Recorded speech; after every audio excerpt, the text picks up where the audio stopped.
Pagka hindi tayo nagkaroon ng barangay at sangguniang kabataan eleksyon, matutugunan ba ang hiling ng ordinaryong Pilipino na bumaba ang presyo ng produktong petrolyo? Matutugunan ba yung hiling ng mga operator at drivers ng public transport na bumaba ang presyo ng diesel? So ito malinaw na ipambubudol na naman ito. Yan o yung atin wag tayong pumayag na yung Noel. Hindi rin mabuti ito sa negosyo. Bakit? Kasi nga ang kinakailangan, meron tayong regular, meron tayong periodic, meron tayong predictable intervals of election. Bakit? Yun nga po yung tinatawag nating democratic accountability. Paano ka magiging accountable kung walang eleksyon? Mantakin ninyo, yung ganyagawang pambubudol ni Chis Escudero at ng mga kongresista, ang kanilang kadahilanan bakit kinakailangan i-postpone o isantabi pansamantala at bigyan ng 2 years extension ang mga barangay at sangguniang kabataan officials ng another 2 years dahil daw sa energy emergency. Ang balik natin yung tanong sa kanila. Pag in-extend mo ba ng 2 taon ang mga barangay kapitan, barangay kagawad, SK chairman at SK kagawad, bubuti ba ang lagay ng supply ng ating produktong petrolyo? Energy emergency, pag energy kasama kuryente. Pagka hindi ba tayo nagkaroon ng barangay at sangguniang kabataan eleksyon, magmumura ba ang singil ng Meralco at ng mga kooperatiba? Bababa ba ang singil kada kilowatt hour? Pagka hindi tayo nagkaroon ng barangay at sangguniang kabataan eleksyon, matutugunan ba ang hiling ng ordinaryong Pilipino na bumaba ang presyo ng produktong petrolyo? Matutugunan ba yung hiling ng mga operator at drivers ng public transport na bumaba ang presyo ng diesel? So ito malinaw na ipambubudol na naman ito. Babadya ang no election at CONAS. Payag ba kayo? Papayag ba kayo, sang-ayon ba kayo na magkaroon ng isang tinatawag na Constituent Assembly? Papayag ba kayo na no election sa 2028? Papayag ba yung mga kasalukuyang barangay captain, yung mga kasalukuyang barangay kagawad, yung mga nagnanais kumandidato bilang barangay kapitan, at yung mga nagnanais kumandidato bilang barangay kagawad sa nalalapit na barangay and sangguniang kabataan elections? Payag ba kayo sa senaryo ng no election sa barangay and sangguniang kabataan election? At sa pangkalahatan, papayag ba kayo na no election sa 2028? Yung mga kapatid at ginagalang nating Muslim, papayag ba kayo na suspindihin na namang muli itong nalalapit na BARM election? Yan yung ating topic ngayong araw, and hopefully ay maging mainit at pag-usapan din lalo ito dahil hindi natin dapat ito pahintulutan. Unang-una, bakit kinakailangan tayo? Yun munang magandang tanong siguro para maunawaan ng lahat. Since tayo ay tila nagiging Law Global University or Global University of Law, sa dami po ng nanonood nating mga kababayan na ang feedback nga ay they really appreciate kung painstakingly I try to simplify and make the seemingly masalimuot na mga legal terms, legal provisions, legal issues na digestible o yung inyo pong maiunawaan at maiintindihan. So, simula muna. Bakit kinakailangan tayo magkaroon ng halalan pang Pangulo at pangalawang Pangulo every 6 years? Ano ba ang basihan? Bakit every 6 years ay nagkakaroon tayo ng halalan? Kasi po yan ay nakasaad sa ating saligang batas. Mamaya po natin tatalakayin yung mga nagsusulong ng Bendalo. Dumadami po kasi miyembro ng Bendalo Gang. Maaring dyan sa Senado, dyan din sa mababang kapulungan. At tila yung mikrobyo o yung virus ng Bendalo ay bumababa dahan-dahan sa mga LGU. Kaya naman yung mga local government units, tinatapatan din natin dito sa ating pahina ng pagiging LGU natin o yung Law Global University, so that you will be able to understand your rights under the Constitution and under the prevailing laws, and we can all collectively push back to any attempt of this current administration or any member of the Bendalo gang nalapastanganin ang ating umiiral na mga batas at ang ating saligang batas. Basis why we conduct our election for President and Vice President every 6 years. Sapagkat yan po ay nakalagay sa Article 7, Section 4 of our Constitution. Nakalagay doon na ang Pangulo at ang pangalawang Pangulo ay dapat ihalal by direct vote. Malinaw yan, direct vote. Hindi appointed, hindi extended by any means to amend the Constitution. Malinaw yan, silipin ninyo. Article 7, Section 4. The President and the Vice President shall be elected by direct vote of the people for a term of 6 years. 6 na taon lamang. We have to emphasize yung 6 years. Not 6 years and 1 day, not 7 years, not 8 years, no extension. Malinaw yan sa Article 7, Section 4. Mahalaga na pag-usapan natin yan sapagkat umiinit at sa mga nangyayari sa kasalukuyan, yung mga kaganapan, tila nagbabadya ang no election sa 2028. And importanteng pag-usapan natin uli ang constitutional basis why we have to have elections every 6 years.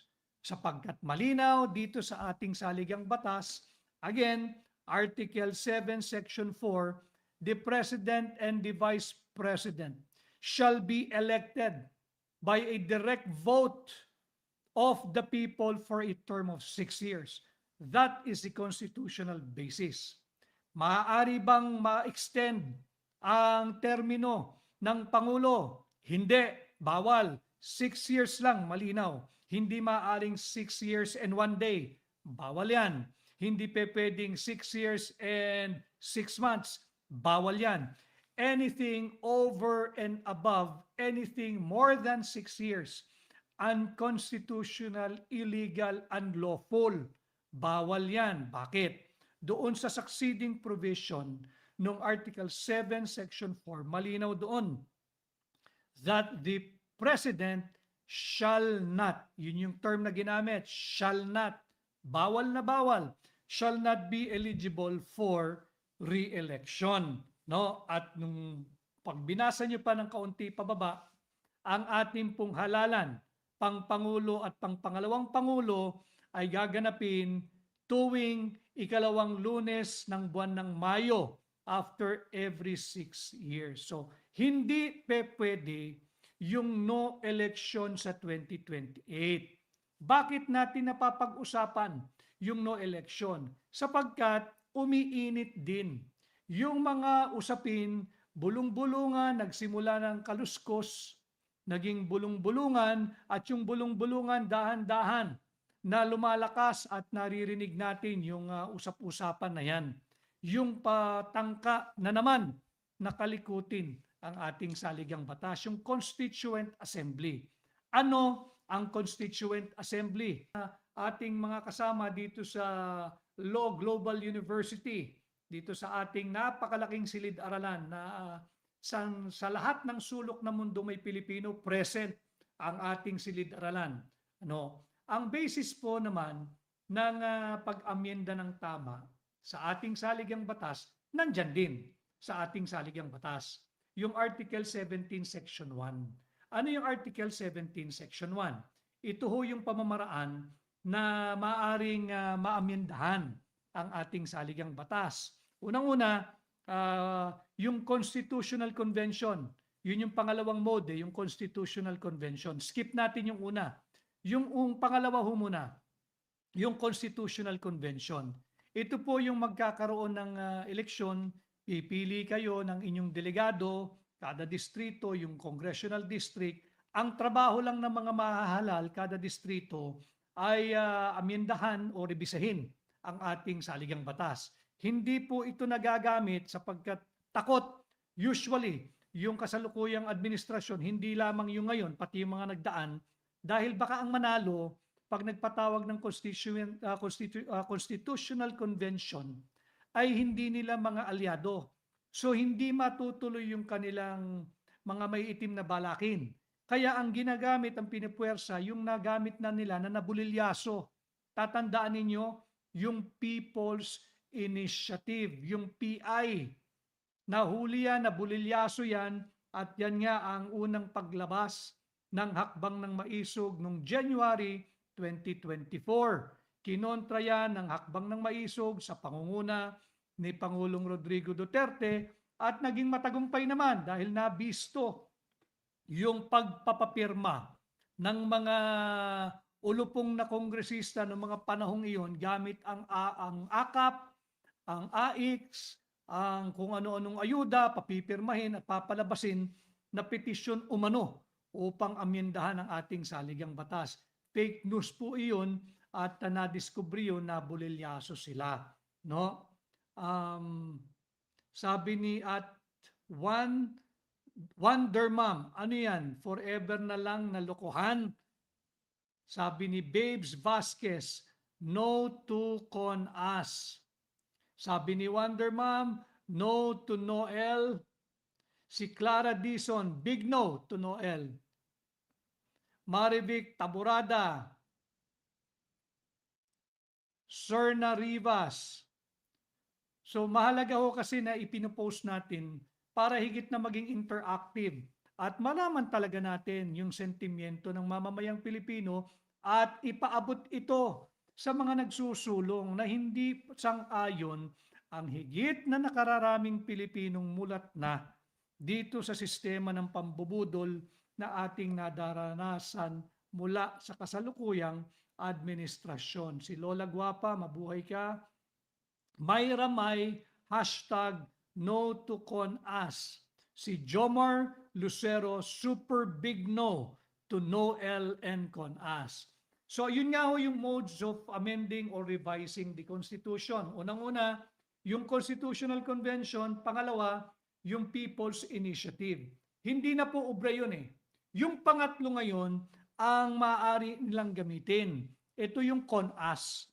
Ano yung CONAS? Ito po yung mismong miyembro ng kasalukuyang kongreso. They will convene at sa botong 3/4 of all its members. Basahin muna natin to be fair and objective and purely legalist. Doon po sa Article 17, Section 1, yung nakalagay po doon, how do you amend or revise the Constitution? Yung first mode is Constitutional Assembly. Paano yung Constitutional Assembly? Yung Constituent Assembly, yung ating mga kasalukuyan, miyembro ng Kongreso ng mababang kapulungan at mataas na kapulungan, magbobotohan lang sila na naman.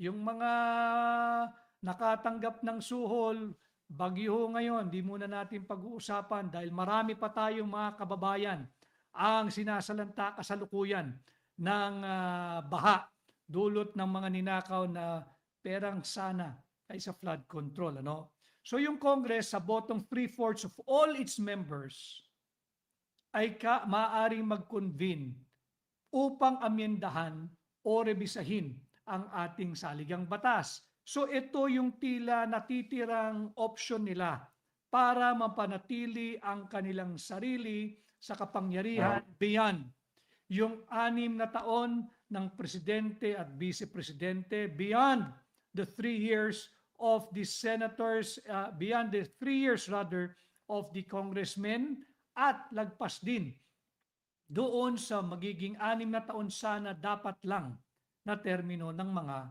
senador. Hindi lamang yan, ibababa pa nila yan sa LGU. Extended din pag nagkataon ang mga gobernador, ang mga city mayor, ang mga municipal mayor. paano naman naging nagbabadya? No?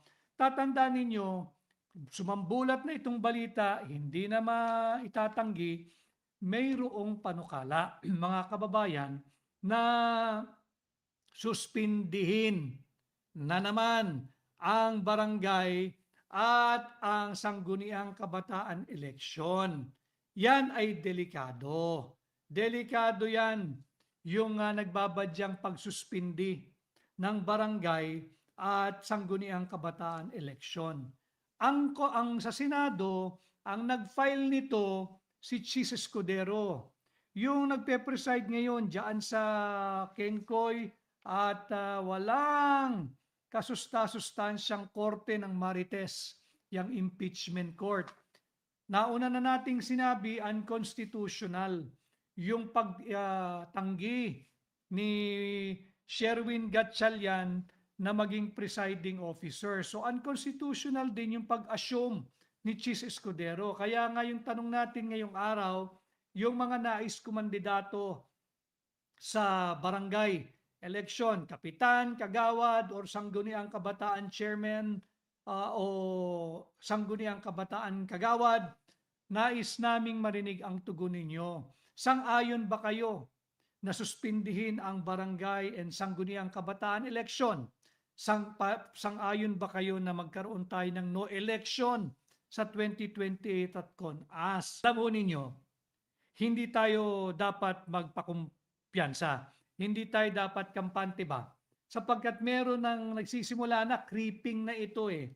Merong pending bills diyan sa mababang kapulungan at sa Senado na suspindihin yung barangay at sangguniang kabataan election. Kagaya nga po ng akin nabanggit kanina lamang, si Escudero ang nag-file ng kanyang bill sa Senado. Sa mababang kapulungan, maraming nag-file, grupo ng mga kongresista. Nais nila na pahabain pa, again, palawigin pa muli ang termino ng mga kasalukuyang barangay officials. Pareho yan. Mayroong mga barangay officials na nagtatrabaho. Mayroong mga performing. Meron naman na talagang napupuna lamang, kagaya ng karamihan natin dyan sa Kongreso, wala namang ginagawa sa kanilang nasasakupan. Kanya hindi dapat tayo pumayag, ipopospone na naman. May panukalang ipospone na naman.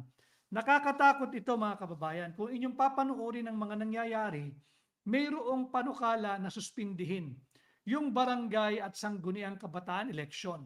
Meron ding panukalang suspindihin na naman yung magaganap na regional election diyan sa BARM, sa lugar ng ating mga minamahal, ginagalang, kinikilala at rinerespeto mga kapatid na Muslim. So dalawang mahalagang eleksyon ito. Yung BARM nanganganib, may mga senyales nagbabadya na ito ay masuspindi na naman. Yung dito sa barangay and sangguniang kabataan election, nagbabadya rin na masuspindi na naman. Meron ng mga ihinain na batas sa mababang kapulungan at sa Senado na muling ipospone. Ang masama rito, i-extend ng another 2 years. At muling gawin ang halalan sa Nobyembre pa ng taong 2028. Napakatagal po yun, napakalayo po nun. No, napakalayo nun, napakatagal nun. Sabi ni Atila, bakit naman cancel ang barangay election? Sagutin natin at Atila base doon sa reasoning na ginamit nung mga nagpapanukalang muling suspindihin. Dalawang katangian o dalawang kadahilanan. Bakit daw dapat suspindihin? Pakinggan ninyo ito, nakakatawa, nakakagalit. Ginagago tayo ng mga ito. Unang-una, dahil daw may energy emergency. Anong kinalaman ng pagsuspindi ng barangay at sangguniang kabataan eleksyon sa energy emergency na dineklara ng kasalukuyang administrasyon? Yun ang dahilan nila dalawang bagay. Pangalawa, Yung pangalawang kadahilanan, meron daw continuing or due to the continued US at Iran war. Anong kinalaman ng pagsuspindi ng barangay at sangguniang kabataan eleksyon doon sa ginawang kadahilanan ng pag-file na muling suspindihin ang barangay at sangguniang kabataan eleksyon, kagaya ng ifinail nitong ni Chis Escudero, due to energy emergency and continued US-Iran war. Pagka sinuspindi ba ang eleksyon, mapipigil ba ng kapitan ninyo sa barangay ang gera sa pagitan ng US at Iran? Yung mga kabataan natin, magbo-volunteer ba sila? Na sila ay pupunta diyan sa Iran at sa US at pipigilin ang gera? Anong kinalaman ng continued US-Iran war para ma-postpone na naman ang barangay at sangguniang kabataan election? Gamitin din natin yung una nilang kadahilanan, energy emergency. Dadami ba ang supply at inventaryo natin ng produktong petrolyo pag si Kapitan, si Kagawad at si SK Chairman pa rin ang namumuno sa ating mga pamahalaan dyan sa barangay level? Huwag ninyo kaming budulin. Kaya nga welcome lahat dito sa ating pahina, being the Law Global University. Hihimayin natin yung mga constitutional or legal provision na related dito sa mga usaping panlipunan. Ito yung ginagamit nila eh. Funny because yung ginagamit na kadahilan ng due to continued US-Iran war. Just check your online feed, CNN, BBC, The Guardian, New York Post, etc. Kakasabi lamang ng Pangulo ng Estados Unidos ni Donald Trump. Sabi niya, war to end pretty soon.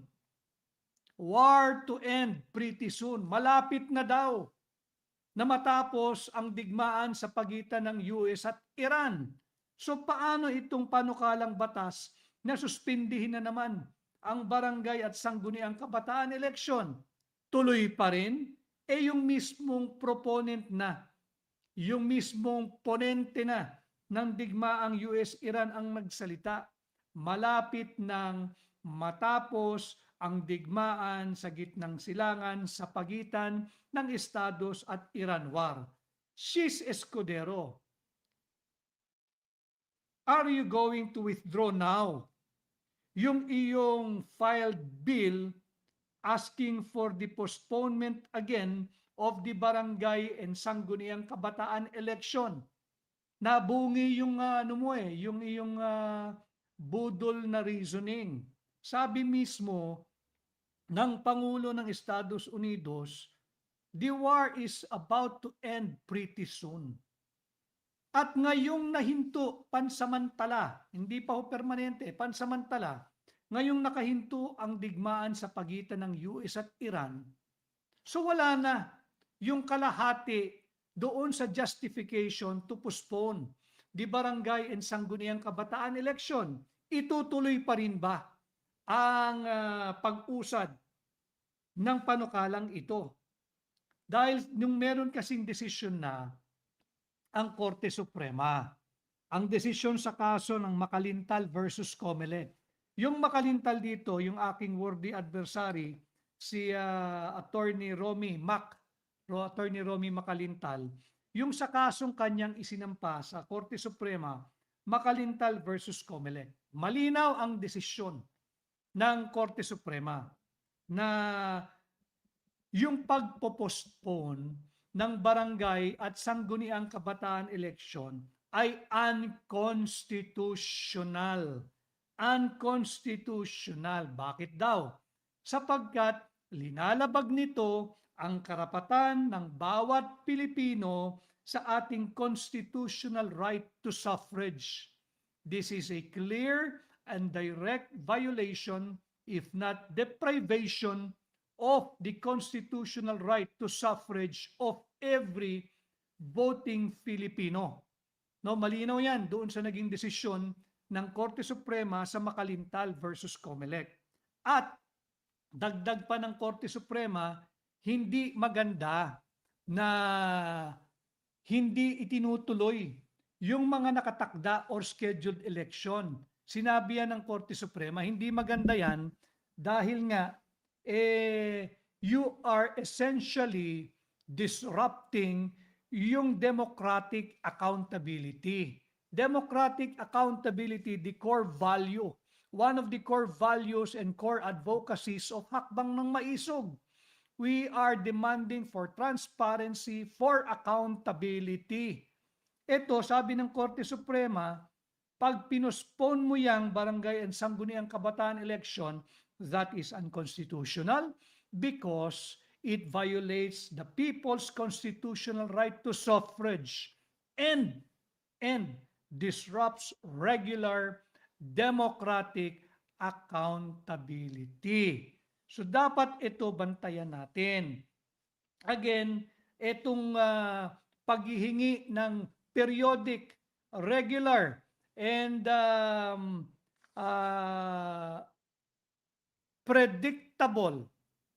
predictable elections at fixed intervals is a system or mechanism to enforce democratic accountability. Hindi dapat pigilan. Ito'y nakalaman doon sa naging desisyon ng Korte Suprema sa kaso ng Makalintal versus Comelec. Ngayon, yung delay, pag dinelay mo na naman yan, sabi nga kanina, doon sa yung kadahilanan ng bill ni Chis Escudero, dahil daw sa existing energy emergency at continued US-Iran war sa kalsada, sa lansangan, sa public transport, lalong-lalo na sa loob ng tahanan ng bawat pamilyang Pilipino. You do not have to refute or contest kung meron mang negative or adverse write-up about the state of criminality in the Philippines today. Maging proactive kayo. Huwag kayong maging reactive. Hindi totoo yan. Fake news yan. Destabilization yan. Marunong pa kayo sa mga nabibiktima ng krimen. Marunong pa kayo sa araw-araw na nasa lansangan, nakikipagsapalaran, wala namang armas, ang dala lamang ay yung motivation to get up every single day so that they can earn money to buy food and put food on the table of their families. Yan lang naman ang kanilang motivation. Huwag nyo silang kagalitan. Bagkus, aksyonan ninyo. Labanan ang illegal na droga. Yung mag-inang binaril diyan sa labas ng mismong isang hotel sa Makati. Makati na naman. O yan, kagaya ng ganyan, hindi pwedeng ilagay mo na lang sa ilalim ng balita yan o kaya news blackout mo. Kailangan yan solusyon. Nararamdaman ng tao na insecure ang tao ngayon eh. Kaya hindi mapigilan, they cannot help but compare the feeling of being safe during the time of President Rodrigo Duterte compared to now. And it's not a criticism just for the sake of criticizing the authorities, but rather they should take it as a challenge to step up and improve yung kanilang paglaban sa kriminalidad. Bukod diyan, lumikha ng trabaho base sa datos na inilabas ng pamahalaan mismo, tumaas na naman yung hanay ng mga walang trabaho. Almost 2.59 million Filipinos ngayon ang walang trabaho. Hindi pa kasali diyan yung issue ng underemployment.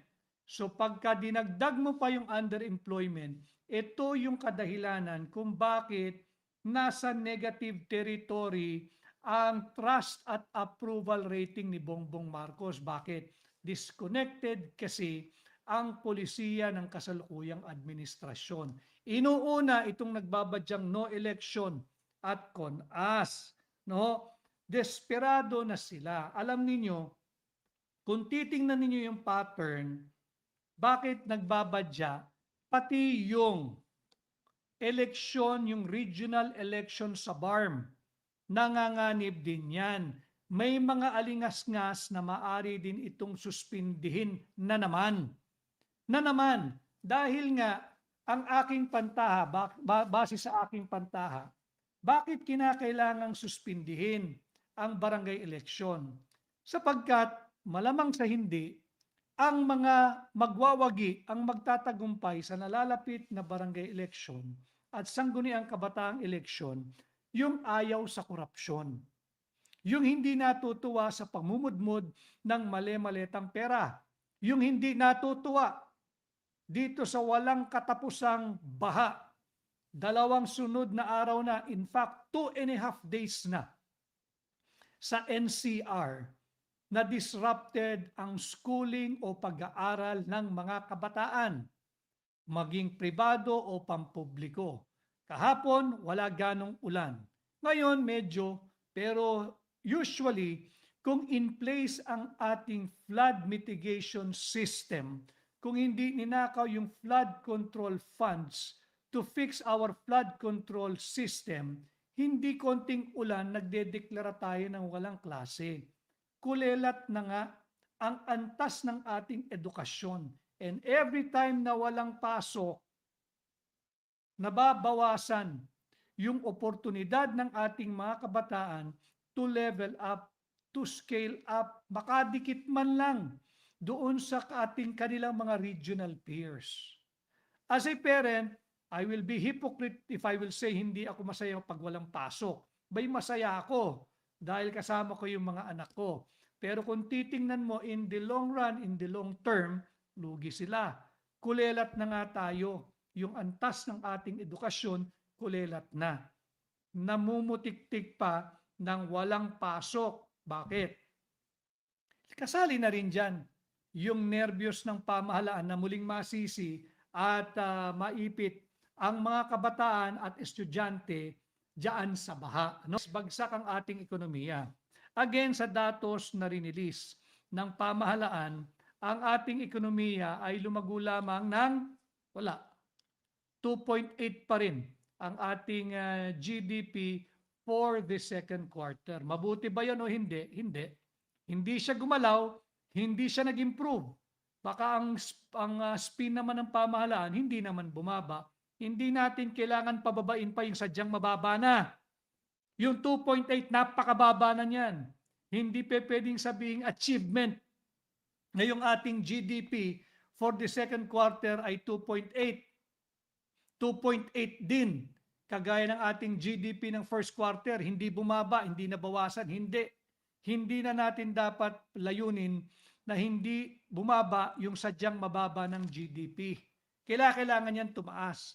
Ulitin ko, base sa datos ng mismong administrasyon, ang sabi nila, kinakailangan umangat ang ating ekonomiya ng at least 3.7% for the next 3 quarters para umabot tayo doon sa base, yung pinakamababa ng projection nila. Ang projection kasi nila mga kababayan, lalago ang ekonomiya natin 3.5 to 4.5 lang % this year. Kaya kinakailangan daw mag-pick up yung first quarter. Dapat yung second, third, and fourth ay mag 3.7% at the very least. Second quarter figure lumabas, 2.8. So malayo ito sa 3.5. Short ka na nung first quarter, short ka pa nung second quarter. Tila padilim ng padilim yung pag-asang makamtan natin at least man lang 3.5% GDP for 2026. Tama si Ginoong Alex Magno. Itong 2026 ay may tuturing na lost year. Wala na itong 2026, talo ang ating ekonomiya, talo tayong mga Pilipino. Yan o yung atin, wag tayong pumayag na yung Noel. Hindi rin mabuti ito sa negosyo. Bakit? Kasi nga ang kinakailangan, meron tayong regular, meron tayong periodic, meron tayong predictable intervals of election. Bakit? Yun nga po yung tinatawag nating democratic accountability. Paano ka magiging accountable kung walang eleksyon? Mantakin ninyo. yung ganyagawang pambubudol ni Chis Escudero at ng mga kongresista, ang kanilang kadahilanan bakit kinakailangan i-postpone o isantabi pansamantala at bigyan ng 2 years extension ang mga barangay at sangguniang kabataan officials ng another 2 years dahil daw sa energy emergency. Ang balik natin yung tanong sa kanila. Pag in-extend mo ba ng 2 taon ang mga barangay kapitan, barangay kagawad, SK chairman at SK kagawad, bubuti ba ang lagay ng supply ng ating produktong petrolyo? Energy emergency, pag energy kasama kuryente. Pagka hindi ba tayo nagkaroon ng barangay at sangguniang kabataan eleksyon, magmumura ba ang singil ng Meralco at ng mga kooperatiba? Bababa ba ang singil kada kilowatt hour? Pagka hindi tayo nagkaroon ng barangay at sangguniang kabataan eleksyon, matutugunan ba ang hiling ng ordinaryong Pilipino na bumaba ang presyo ng produktong petrolyo? Matutugunan ba yung hiling ng mga operator at drivers ng public transport na bumaba ang presyo ng diesel? So ito malinaw na ipambubudol na naman ito. Hindi kadahilanan para i-postpone o ipagpaliban ang barangay at sangguniang kabataan eleksyon. Ang danger dito, pag hinayaan natin ito, pag hinayaan ninyo ito, mga kababayan, pati na yung BARM election, pag itong BARM election ay pinahintulutan din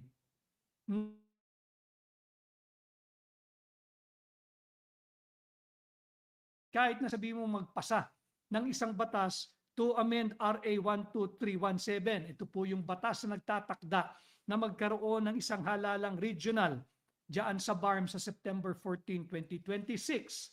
Hindi pa rin pwede kasi nga it will violate the constitutional principle of a regular and periodic election. Bawal yan.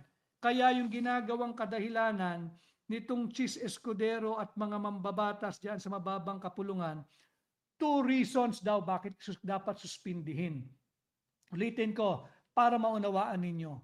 Energy emergency at continued US-Iran war. Binasag na nga ni mismong Pangulong Donald Trump itong kadahilan ng continued US war. Sabi niya, war to end pretty soon. And even before his pronouncement, just few minutes back, that war to end pretty soon, meron namang pansamantalang pigil putukan or tigil putukan sa pagitan ng US at Iran. So kung dalawang kadahilanan lamang ito, bagsak na agad yung una. Yung pangalawang kadahilanan, energy emergency, basagin na rin natin. Meron bang maitutulong itong mga kapitan at kagawad at SK chairman pababain ang singil ng kuryente kung hindi tayo magkakaroon ng barangay at sangguniang kabataan eleksyon? Magmumura ba ang presyo ng produktong petrolyo? Mabibigyan ba ng diskwento sa gasolina, sa krudo ang mga consumers? Bababa ba yung presyo ng kuryente? Tataas ba ang inventaryo natin ng produktong petrolyo pag hindi itinuloy ang barangay at sangguniang kabataan eleksyon? Yan yung mga katanungan. Bakit natin dapat ito pinag-uusapan? Pag ang barangay at sangguniang kabataan eleksyon ay hindi natuloy, at pag ang BARM election ay hindi matuloy, ang next na hindi matutuloy o ang next na hindi itutuloy ay ang eleksyon sa 2028. Delikado yan. Bakit? Unang-una, labag sa ating saligang batas. Malinaw diyan na ang presidente at vice-presidente ay hanggang 6 na taon lamang.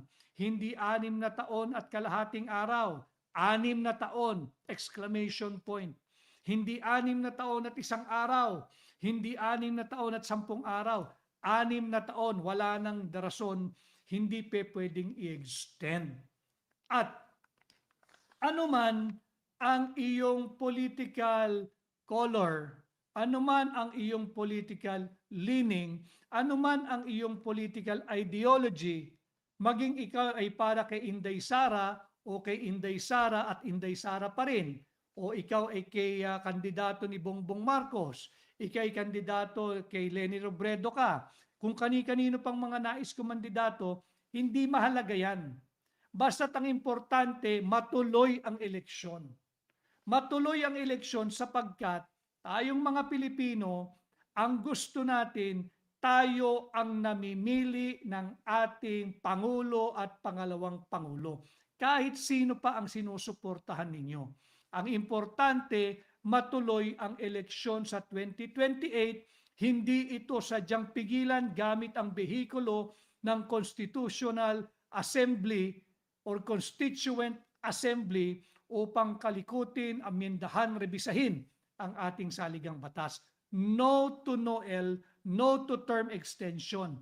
No to term extension ng presidente, ng vice-presidente, ng senador, ng kongresista, ng governor, ng city mayor, ng mayor, pati na ang mga opisyal ng BARM at ng mga barangay at sangguniang kabataan officials.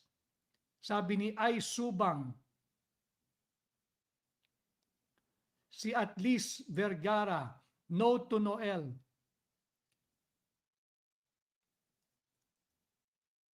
Sabi ni Nancy Salinas, ayaw bumaba ni Bongbong Marcos. Hindi nga pwede.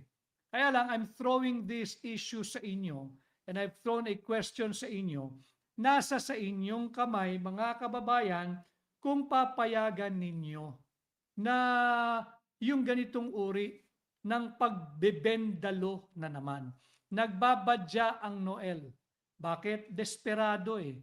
Lahat ng totoong survey, malinaw na malinaw, ang choice ng taong bayan, sinira na, yinurakan, winalanghiya, talagang inapi, Inday Sara pa rin ang kanilang pinapupusuan na maging Pangulo ng Pilipinas sa 2028. But to be very fair and objective, kahit sino pa ang inyong napupusuan, kahit sino pa ang inyong kandidato, dapat magkasundo-sundo tayong lahat na hindi pwedeng pakialaman, hindi pwedeng suspindihin, hindi pwedeng hindi matuloy ang eleksyon sa 2028. Bakit?